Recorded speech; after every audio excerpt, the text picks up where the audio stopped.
Hey friend, so this video is for PCOS, but it's also for anybody who's having issues losing weight. Now, I want to show you, okay, so this is what I currently look like. You know, I'm like all about transparency, all about really realness.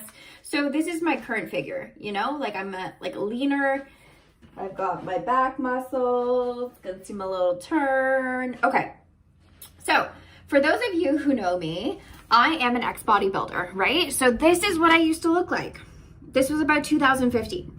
And this was also what I looked like. This was about like 2016, 2017. Now, long story short, I was somebody who really struggled with my weight for a long period of time. Like I was very up and down. My PCOS was very uncontrolled. It's like my period came when it wanted to, and now everything's regulated. Like my hormones are good. My weight has been, like, knock on wood, stabilized for I want to say a couple of years now, and my period comes like clockwork. So I want to kind of give you the tools as to, you know, how I did this and, you know, what process I took to get there, because I want you to know that it doesn't have to always be up and down, and there doesn't need to be that yo-yo effect with PCOS, and you can really stabilize your weight. It really just comes to, you have to look at things from a very like multi-dimensional standpoint. Like you really do need to incorporate your emotions. You have to think about the very spiritual aspect and the journey through weight loss. Like there is a very positive aspect to that, to get you to a place where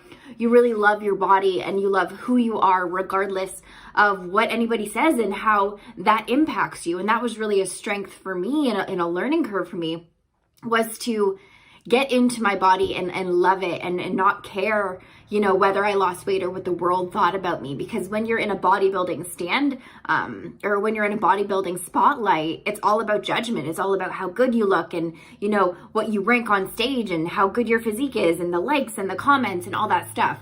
So that aside, weight loss is really just about, number one, obviously nutrition. Number two, stabilizing your hormones.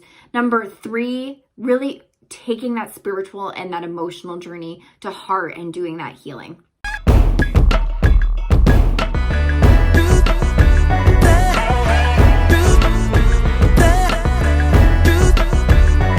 So, number one, obviously exercise is really important for PCOS, but this physique is 2 years of not exercising. And I think one of the biggest things for PCOS, and for me personally, I was trying to outrun or out-exercise my PCOS. And I know so many women do this. It's like you're trying to get ahead of the number on the scale. And this is very toxic, because you're going to be going to the gym. You're going to be trying to run off your calories or whatever your routine is. I mean, I went like 7 days a week, 6 days a week. I was taking pre-workouts. I was on fat burners. Like I just did everything under the sun to try and lose weight. And all it ended up doing was making me lose weight temporarily and then packing the pounds on after. So you want to find a gym routine that stabilizes you, and it depends on where you are on the spectrum. So I'll be running a mitochondrial boot camp, and these are for people who are on the other side of the spectrum of PCOS. I'll also be putting together a training program. I do have a free guide for you guys that I will have available, but there will be one to purchase too that's kind of like the advanced version. Because obviously there's just so much detail for things. But PCOS is really a spectrum. So there's women in the early stages of PCOS, and then there's women in the middle, and then there's women in the later stages. Now, the longer that the insulin resistance goes on, the longer that your periods are dysregulated, the more weight gain you have, the more that it starts to push you on the spectrum. So you can start off pretty good and pretty stabilized, and that's where we see women who don't really have weight issues with PCOS. They're kind of at that like other end of the spectrum, where you're chronic fatigue, you're really tired, you're packing on the pounds, you're over exercising, you're on the other side of the spectrum.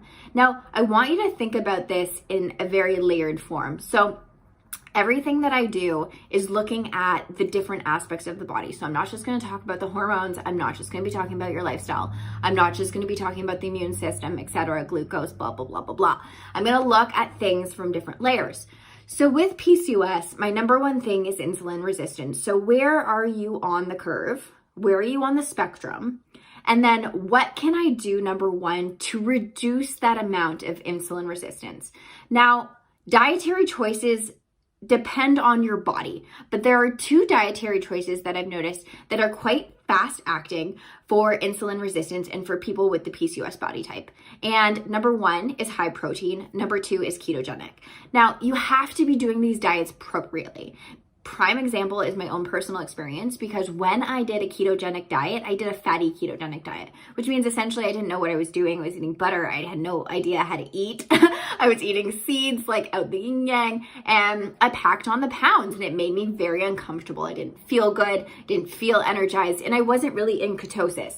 Now I'm on a ketogenic diet. I feel fantastic. My energy is stabilized. So it's all about doing it properly. And this is where I recommend either getting a proper ketogenic diet made for you or hiring a professional ketogenic coach who can take you through the process.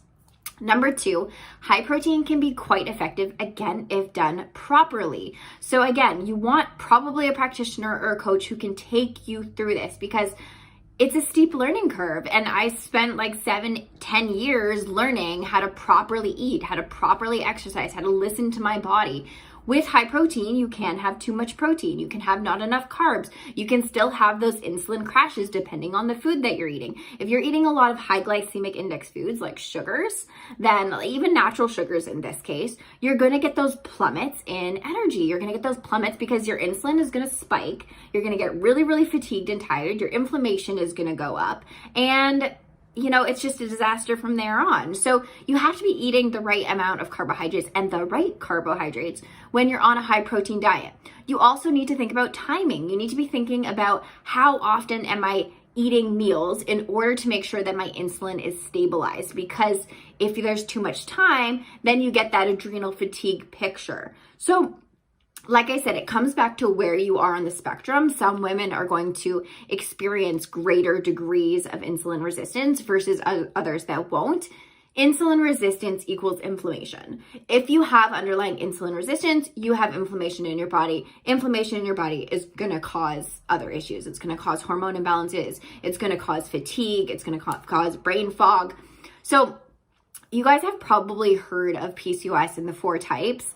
I don't necessarily agree with that. It never resonated with me, considering the fact that, number one, PCOS was genetic for me. Number two, they put me on birth control. It was inflammatory from the beginning. I had insulin resistance from the beginning. I think the idea behind these 4 classifications of PCOS is we don't really understand the pathophysiology. And I have spent hours going through the pathophysiology with the different systems. And I actually wrote a 10-pager on my understanding of the pathophysiology. I'm not releasing that because it's my own intellectual property, but it's very, very interesting when you start to break it down in the pathways. And I think this putting people in 4 different categories is almost inappropriate, because it's more of a spectrum than it is a category, and you can overlap in the categories. So how do you explain somebody who has 4 different categories of PCOS versus like a spectrum, where that makes sense because you could technically be in 1 category, whereas you're up on the spectrum, you're technically in 4 categories.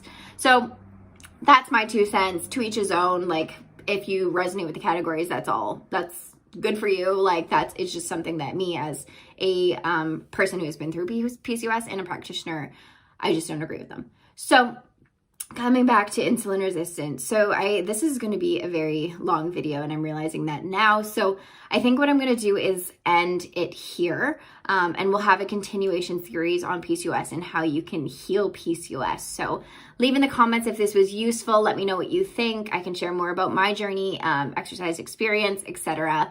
And let me know what else you guys want to know. Okay, bye guys.